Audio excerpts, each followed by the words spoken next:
नमस्कार, inter news देख रहे हैं आप। आपके साथ में हूं सुरभि तिवारी। फटाफट अंदाज में फटाफट खबरों की शुरुआत करते हैं। जम्मू कश्मीर स्थित माता वैष्णो देवी भवन में भगदड़ मच गई। घटना में 12 श्रद्धालुओं की मौत हो गई है, जबकि 13 लोग घायल हुए।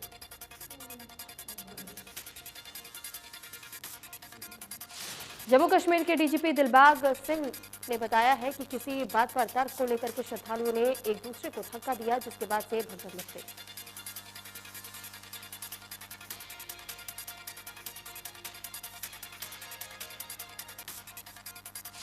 घायलों को नारायण अस्पताल ले जाया गया है। वहीं घटना की सूचना के बाद मौके पर पहुंची पुलिस ने कहा कि स्थिति नियंत्रण में है।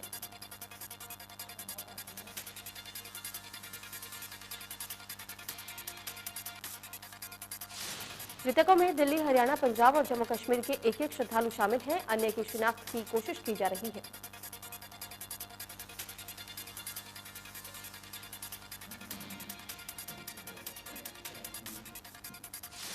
घटना की सूचना के बाद पीएम मोदी ने कहा कि माता वैष्णो देवी भवन में मची भगदड़ से हुई मौतों से अत्यंत दुखी हूं। पीड़ित परिवारों से प्रति मेरी संवेदना है।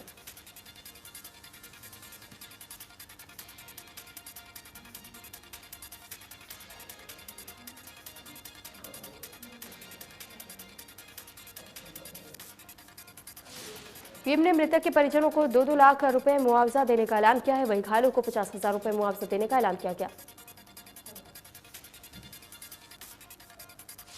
रक्षा मंत्री राजनाथ सिंह ने हादसे पर ट्वीट कर जताया दुख। माता वैष्णो भवन में मची भगदड़ की घटना दिल दहला देने वाली है। इस दुखद घड़ी में मृतक परिवार के प्रति मेरी संवेदनाएं हैं। घायलों के जल्द स्वस्थ होने की प्रार्थना करता हूं।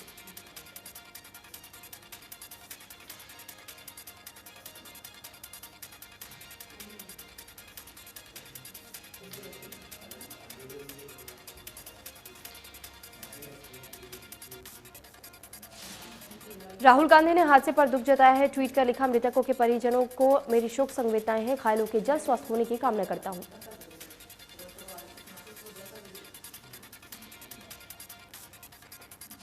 साल के आखिरी दिन हरियाणा में बड़ा प्रशासनिक फेरबदल। 71 अधिकारियों के तबादले और पोस्टिंग। 63 एचएससी, 7 आईएएस और 1 आईपीएस का नाम लिस्ट में शामिल।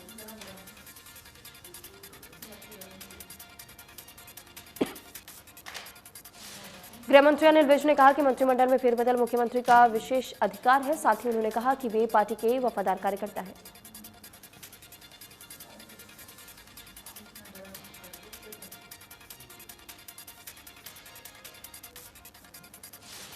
इस मौके पर उन्होंने कहा कि पूरे फरीदाबाद में आज सफाई अभियान चलाया जा रहा है, जो कि एक बहुत ही अच्छा कार्य है।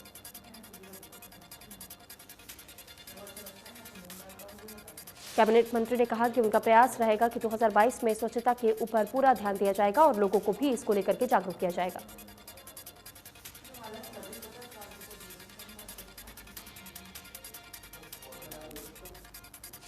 बढ़ते कोरोना केस पर बोलते हुए कैबिनेट मंत्री मूलचंद शर्मा ने कहा कि लोगों को सोशल डिस्टेंसिंग और अन्य नियमों का भी पालन जरूरी करना होगा।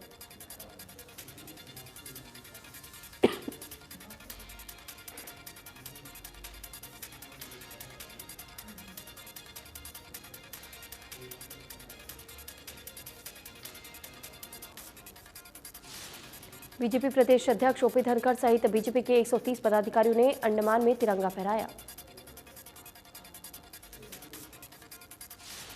बीजेपी के द्वारा 75वां आजादी का अमृत महोत्सव मनाया जा रहा है। बीजेपी प्रदेश अध्यक्ष ओपी धनखड़ ने कहा कि अंडमान में सुभाष चंद्र बोस ने 30 दिसंबर 1943 को आजादी का झंडा फहराया था। ओपी धनखड़ ने कांग्रेस को आड़े हाथों लेते हुए कहा कि 1943 की यह घटना कांग्रेस ने इतिहास में नहीं आने दी। वहीं धनखड़ ने जानकारी दी कि बीजेपी पदाधिकारियों ने वाइपर टापू पर भी तिरंगा फहराया, जहां पर अंग्रेजों ने भारतीय वीरों को कैद किया था और फांसी दी थी। ओपी धनखड़ ने कहा कि 23 जनवरी को नेताजी सुभाष चंद्र बोस की जयंती हर गांव में मनाएंगे।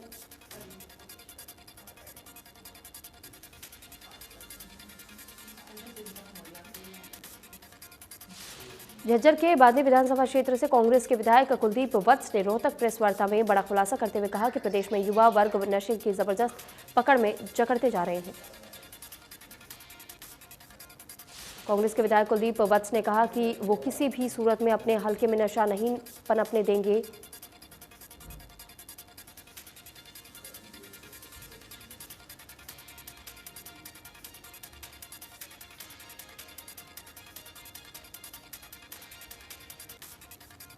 हरियाणा में ओमिक्रॉन के केस बढ़ते ही स्वास्थ्य मंत्री अनिल विज एक्शन मोड में नजर आए। अनिल विज ने फतेहाबाद के नागरिक अस्पताल का औचक निरीक्षण किया।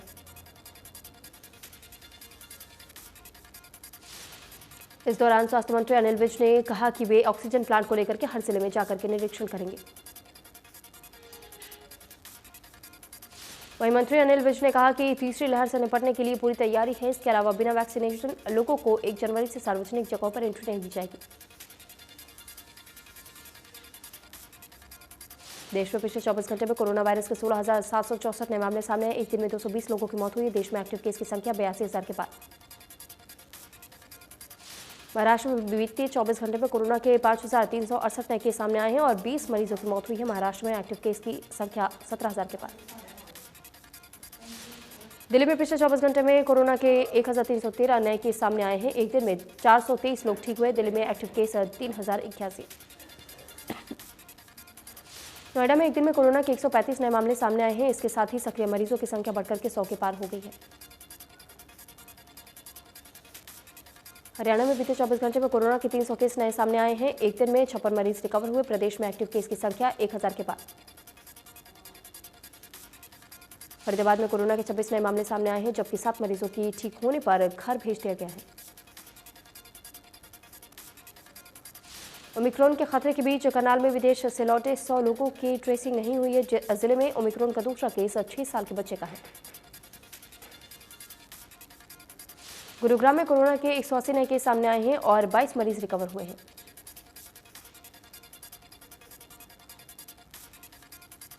सोनीपत में कोरोना के 12 नए केस सामने आए हैं और 7,642 लोगों की पहली डोज लग चुकी है।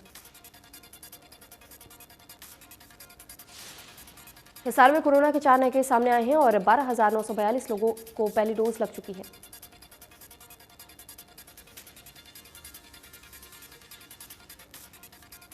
देश भर में कोरोना के नए वेरिएंट ओमिक्रॉन का खतरा लगातार तेजी से फैलता जा रहा है। देश के 22 राज्यों में ओमिक्रॉन के मामले 1,300 से ज्यादा केस मिल चुके हैं। महाराष्ट्र में ओमिक्रॉन के 450 नए मामले सामने आए, जिसके बाद से राज्य सरकार सख्त हो गई है। दिल्ली में एक दिन में ओमिक्रॉन के 57 नए केस सामने आए हैं। इसके साथ ही दिल्ली में ओमिक्रॉन के कुल 320 नए मामले सामने आए। गुजरात में भी ओमिक्रॉन के मामले तेजी से फैल रहे हैं। गुजरात में ओमिक्रॉन की कुल संख्या अब 97 केस हो चुकी है। तेलंगाना में अब तक ओमिक्रॉन के कुल 62 केस मिले हैं, जिसके बाद से सरकार ने प्रदेश में पाबंदियां बढ़ा दी हैं।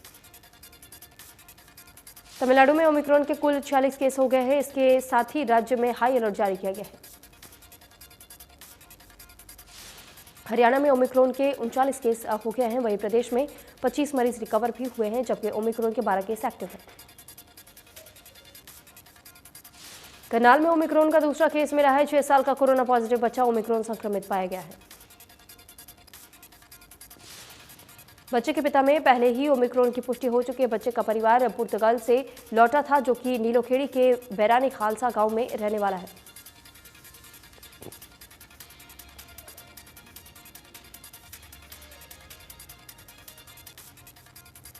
यमुनानगर में पुलिस अधीक्षक ने जिला वासियों को नए साल की शुभकामनाएं दी हैं। उन्होंने कहा है कि कोरोना और ओमिक्रॉन के लिए सरकार की ओर से जो नियम बनाए गए हैं, नए साल की रात को जश्न मनाते वक्त ये ध्यान रखें कि रात 11 बजे से सुबह 5 बजे तक नाइट कर्फ्यू लगाया गया।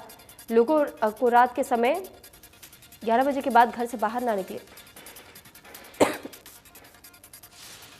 सड़क दुर्घटनाओं को लेकर के एसपी ने कहा है कि साल 2020 में मुकाबले 2021 में सड़क दुर्घटनाओं में वृद्धि हुई है, तो इसके लिए बहुत जरूरी है कि 2022 में यातायात नियमों की पालना भी की जाए।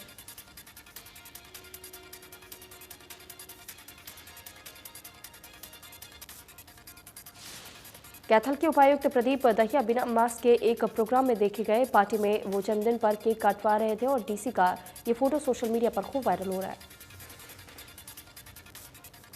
सरकार ने सार्वजनिक जगहों पर बिना मास्क के एंट्री पर बैन लगाने की घोषणा की है, लेकिन अधिकारी ही सार्वजनिक जगहों पर लापरवाही बरत रहे हैं।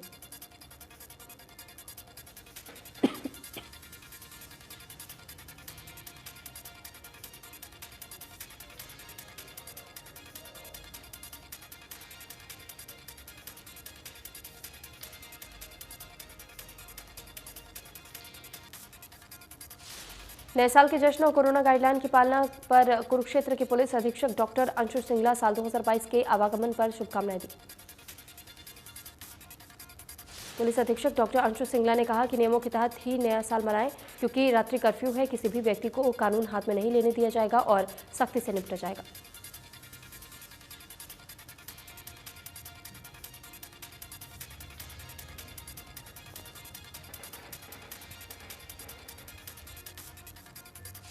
फरीदाबाद में नए साल के मौके पर सार्वजनिक जगहों पर जाने से पहले वैक्सीन लगवाने का प्रूफ दिखाना होगा। 1 जनवरी से सिर्फ वही लोग सार्वजनिक जगहों पर जा सकेंगे जिन्होंने वैक्सीन की दोनों डोज लगवाई हो। सिविल अस्पताल के सीएमओ ने बताया कि इसको लेकर के प्रशासनिक अधिकारियों के साथ भी उनकी बैठक हो चुकी है। अगर कोई व्यक्ति सार्वजनिक जगह पर बिना वैक्सीन के पाया गया तो उसको वैक्सीन की डोज लगाई जाएगी। सीएमओ ने बताया कि इसके अलावा ओमिक्रॉन के मरीजों में भी लगातार बढ़ोतरी हो रही है। अभी तक ओमिक्रॉन के 6 मामले फरीदाबाद से सामने आ चुके हैं।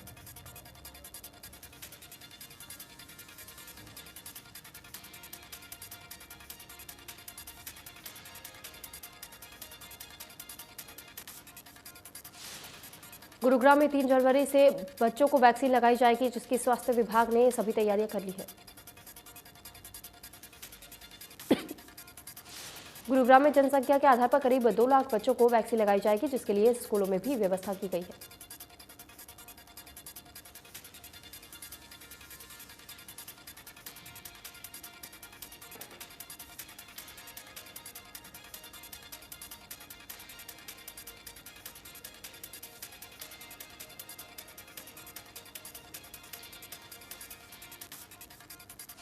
एक जनवरी से सरकारी और निजी कार्यालयों में वैक्सीन नहीं लगवाने वाले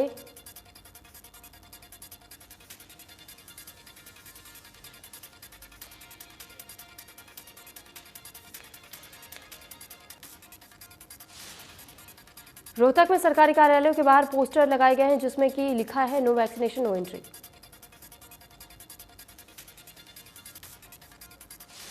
चंडीगढ़ में क्लब्स के बाहर नए साल के जश्न के लिए जनसैलाब उमड़ा। बिना मास्क और सोशल डिस्टेंसिंग के क्लब्स चल रहे हैं। इस दौरान प्रशासन की गाइडलाइंस का कोई पालना नहीं किया जा रहा है। क्लब में युवा बिना मास्क के दिखाई दिए हैं।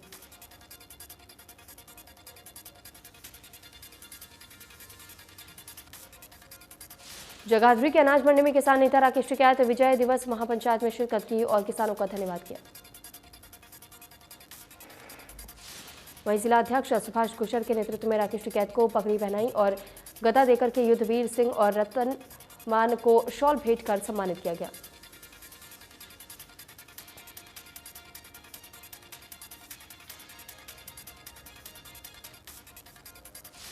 हरियाणा विद्यालय शिक्षा बोर्ड भिवानी ने शैक्षणिक सत्र 2021 और 22 से 8वीं की बोर्ड परीक्षा लेने की तैयारी शुरू कर दी है। सब कुछ ठीक रहा तो मार्च में ये परीक्षा आयोजित की जाएगी। भिवानी में बोर्ड कार्यालय में बोर्ड अध्यक्ष डॉक्टर जगबीर सिंह की अध्यक्षता में परीक्षा के पाठ्यक्रम और प्रश्न पत्रों का डिजाइन निर्धारण करने की बात कही जा रही है। बोर्ड चेयरमैन ने कहा है कि परीक्षा में एनसीईआरटी के निर्धारित पाठ्यक्रम से ही सवाल पूछे जाएंगे। 5 सब्जेक्ट की 80 नंबर की परीक्षा होगी।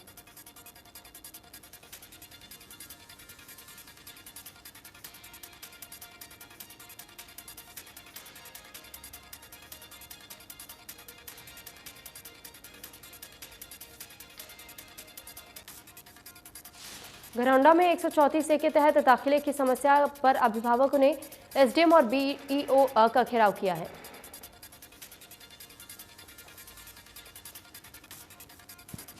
सोनीपत में निजी स्कूल संचालकों की मनमानी के चलते अभिभावक दर-दर की ठोकर खाने को मजबूर हैं, जहां पर 134 ए के तहत आखिरी दिन भी 134 ए के तहत एडमिशन नहीं दिया गया।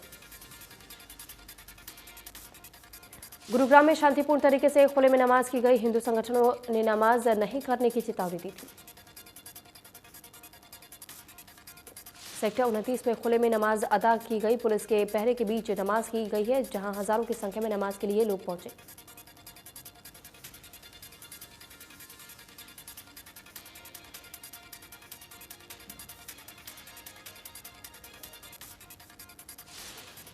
गुरुग्राम में संत कालीचरण के बयान के सहमत संयुक्त किसान समिति ने नाथुराम गोड से अमर रहो के नारे लगाए।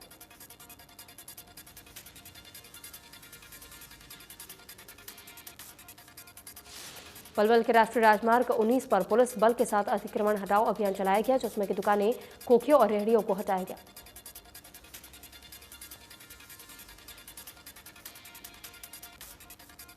सोनीपत के राय औद्योगिक क्षेत्र में गत्ता बनाने वाली फैक्ट्री में आग लगने से 2 मजदूर घायल हो गए हैं, जिन्हें सिविल हॉस्पिटल में इलाज के लिए भेजा गया। आग पर काबू पाने के लिए पानीपत और सोनीपत से दमकल की 1 दर्जन गाड़ियां बुलाई गई और करीब 8 घंटे के बाद आग पर काबू पाया गया। फैक्ट्री में काम करने वाले कुछ कर्मचारी धधकती आग से बचने के लिए छत से नीचे कूद गए और घायल हो गए।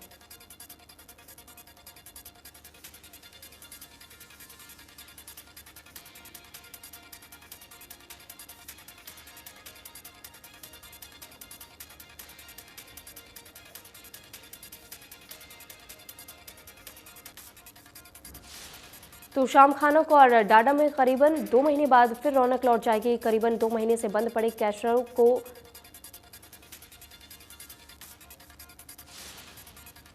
बिजली निगम के अधिकारियों को भी क्रशरों की लाइट चालू करने के लिए लिख दिया गया है और जल्द ही भवन सामग्री क्रशर और रोड़ी के भाव में गिरावट आएगी। विभाग के फैसले का स्वागत करते हुए क्रशर एसोसिएशन ने कहा कि क्रशरों के खुलने से आम आदमी के निर्माण सामग्री मिल पाएगी और लोगों को रोजगार भी बहाल हो पाएगा।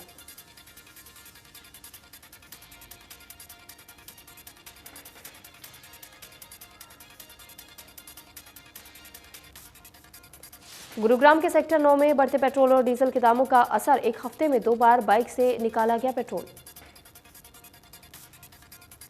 युवकों के गिरोह ने वारदात को अंजाम दिया। पेट्रोल चोरी करते हुए सीसीटीवी कैमरे में कैद हुई घटना।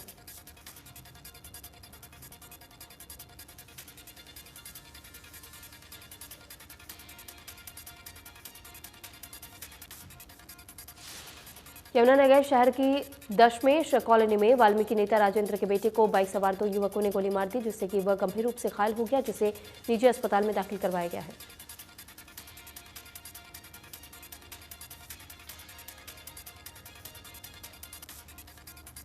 राजेंद्र वाल्मीकि ने बताया कि उनका बेटा अपने दोस्त के साथ घर से किसी काम के लिए निकला था और इसी दौरान बाइक सवार 2 युवकों ने उनके बेटे पर फायरिंग कर दी। यमुनानगर सिटी थाना प्रभारी सुखबीर सिंह समेत पुलिस की कई टीमें मौके पर पहुंची। थाना प्रभारी ने बताया कि 5 राउंड गोलियां चलाई गई थी।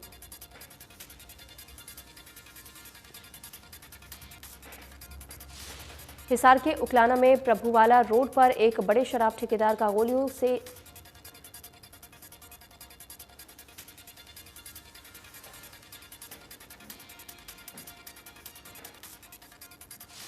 यह घटना उकलाना में प्रभुवाला रोड पर एसबीआई शाखा के पास की है, जहां पर मृतक शराब ठेकेदार के खुद की शराब दुकान है और पुलिस ने गाड़ी की डिग्गी में शव देखा तो मामले की पूछताछ की। पुलिस ने शव को अग्रोहा मेडिकल कॉलेज में पोस्टमार्टम के लिए भेजा है। घटना के समय शराब ठेकेदार के गले से सोने की चेन भी बरामद हुई है। लूट की बजाय रंजिशन हत्या की आशंका जताई जा रही है।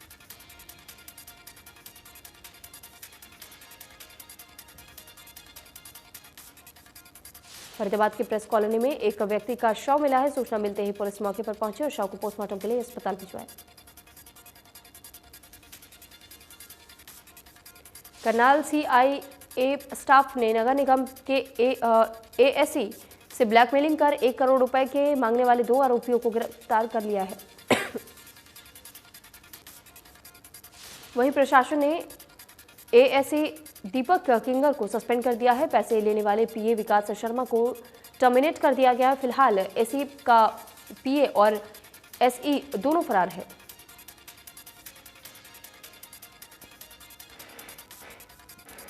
नूर के पिन गांव में घर से लाखों रुपए लेकर के गायब हुए छात्र की गुत्थी को पुलिस ने सुलझा लिया है। पुलिस ने एक आरोपी को गिरफ्तार किया, जिसने छात्र को घर से पैसे निकाल करके घुमाने का लालच दिया और बाद में उसकी हत्या कर दी।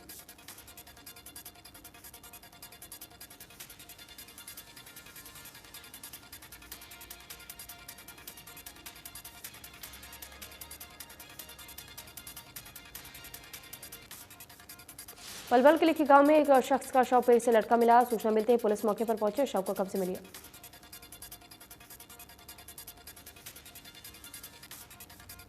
वित्त मंत्री निर्मला सीतारमण की अध्यक्षता में देश की राजधानी दिल्ली में जीएसटी काउंसिल की 46वीं बैठक हुई, जिसमें कि सस्ते कपड़ों पर जीएसटी दरें 5% से बढ़ाकर के 12% करने पर सहमति नहीं बनी।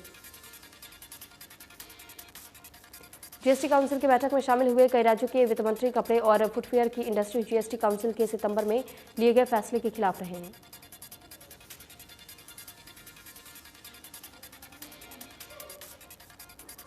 दुनिया भर में साल के आखिरी दिन का जश्न बड़ी धूमधाम से मनाया गया। भारत में भी नए साल का जश्न मनाया जा रहा है।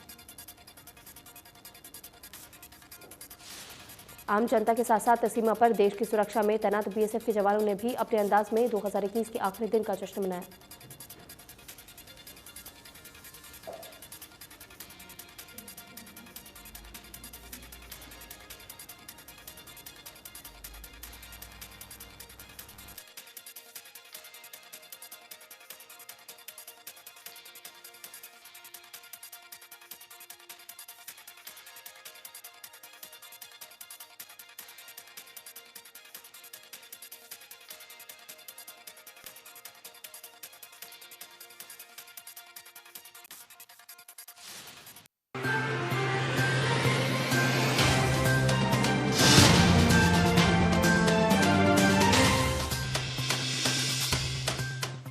रूप मंत्रा आयुर्वेदिक फेस वॉश।